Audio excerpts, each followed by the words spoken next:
और मैं 2-4 नारे लगाऊंगा, आप सभी ने ऊंची आवाज में हमारा साथ देना है। किसान मजदूर एकता जिंदाबाद, किसान अमर रहे। तो जितने साथी बाहर खड़े हैं उनसे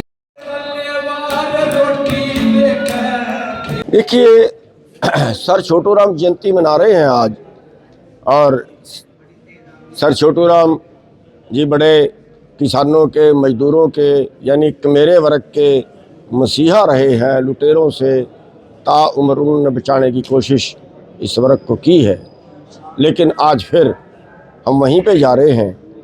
और सर छोटूराम की जो सीख है, जो सबसे ज़्यादा वो जिस बात पे उन्होंने जोर दिया है, उन्होंने कहा है खुद ही को कर बुलंद इतना कि हर तकदीर से पहले खुदा बंदे से खुद पूछे बता तेरी रज़ा क्या है। देखिए, ये एक हमला नहीं है, हमारे लोगों को समझना पड़ेगा। डीएपी की कमी बिल्कुल नहीं है, डीएपी की कमी की गई है। ये थोड़ी है कि पहले फैक्ट्रियाँ ज़्यादा थी, फैक्ट्रियाँ बंद हो गई है, और ये तो 4 साल पहले, 5 साल पहले, 8 साल पहले से लगातार कमी चली आ रही है। यूरिया के टाइम में यूरिया नहीं है, डीएपी के टाइम में डीएपी नहीं है। इसके पीछे 2 षड्यंत्र हैं। एक षड्यंत्र ये है कि इसको शॉर्टेज कर दें। जब किसी चीज़ की शॉर्टेज आती है तो उसका रेट महंगा होता है। और दूसरा, जितना ज़्यादा हमें किसानों को तंग करेंगे उतना दुखी किसान कहेगा बाढ़ में जाए खेती, छोड़ दो कुछ और कर लो, और उतना वो खेती से मुंह मोड़ेगा। और तीसरी चीज़, जो ये लिक्विड वाला दे रहे हैं यूरिया और दूसरे खाद, वो ज़्यादा चलाएं, यानी कि किस तरह से कंपनियों को, फैक्ट्रियों को ज़्यादा मुनाफा हो सकता है एक, और किस तरह किसान से खेती छुड़ाई जा सकती है दो। इन दोनों चीज़ों पे सरकार विभिन्न जगह पे काम कर रही है। देखिए, पराली के मामले, पहली बात तो यह है कि इस बार बहुत कम पराली जलाई गई है, और वहाँ जली है जहाँ मजबूरी है। उस मजबूरी को सरकार नहीं देखती। वैसे तो अगर हमें उस पराली के पैसे मिलेंगे तो हम अपने पैसे क्यों चढ़ाएंगे, लेकिन जहाँ मजबूरी होगी, जहाँ उसके कोई बंडल बनाने वाला नहीं है, जहाँ उसकी खपत नहीं है, जहाँ उसका किसान को उसके में आलू लगाने, उसमें सब्जी बीजने, उसमें कोई ऐसी फसल बीजनी जरूरी है, किसान के पास संसाधन नहीं है, तो वहाँ वो जलाता है उसको। दूसरी चीज़, ये इतनी फैक्ट्रियाँ आपने देखी हैं जिसमें बादलों की तरह धुआं निकलता है, कभी उनका चलान किया है? ये किसान का ही चलान होता है, किसान पे ही कोहड़ा चलता है सारा। 8% प्रदूषण बताया गया है जो फसल के सारे अवशेषों का, चाहे उसमें गन्ने की पत्ती है, चाहे उसमें पत्ती है, चाहे उसमें पराली है, चाहे उसमें गेहूं का है। और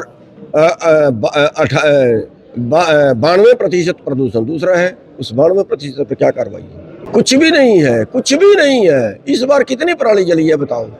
ये तो मतलब एक बकवास है। कह रहे जी पंजाब में पराली जली, धुआं दिल्ली में आ गया। पछुआ हवा चलती है, पूर्व से हवा चलती है, ना पंजाब पूर्व में है ना पंजाब पश्चिम में है। दिल्ली में धुआं कैसे आ गया? और अगर दिल्ली में आ गया तो पंजाब तो मर गया होता अब तक का, वहां तो ज्यादा ही होगा। तो ये मतलब इस तरह की अफवाहें फैला के खाली किसानों को बदनाम करते हैं और कुछ नहीं करते, और कार्रवाई उसके ऊपर जो करनी चाहिए, जिस तरफ चलना चाहिए, उस तरफ कुछ भी कदम नहीं। 22 फसलें हैं कहाँ? 23 फसलें इन्होंने कही हैं। हरियाणा के अंदर तो 14 फसलें हैं, 23 फसलें कही हैं, वो कहना ही गलत है पहली बात तो। दूसरी चीज़, उनमें अभी दिखाते हैं कागजों में तो बहुत पूरा 2320 रुपये दिखा दिया, लेकिन किसान को तो 2100 मिले हैं।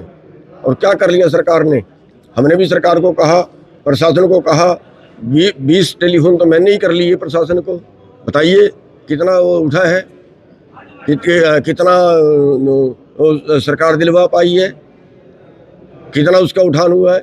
हमारी अपनी दुकान से जो लेट उठान हुआ उसकी वजह से 4 लाख रुपए का लॉस, 4 लाख रुपए का लॉस। तो हमें जो धान पड़ी खराब होगी, जिसका वेट कम हो गया, जो ढांग लगाई नीचे कट्टे वो गड़ गए, जो ढांग लगाई उसकी लेबर की तरह, तो कल हमारी दुकान में नुकसान हुआ।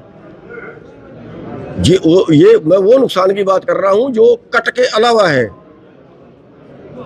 अब कोई बताइए कौन सी मंडी है, अब 50 रुपए से और 200 रुपए तक का कट इस बार लगा है। किससे छुपा हुआ इतना बड़ा घोटाला? किस पे कोई मुकदमा दर्ज हुआ है? किस पे कोई FIR हुई है? किस पे कोई सरकार ने कार्रवाई की है? देखिए,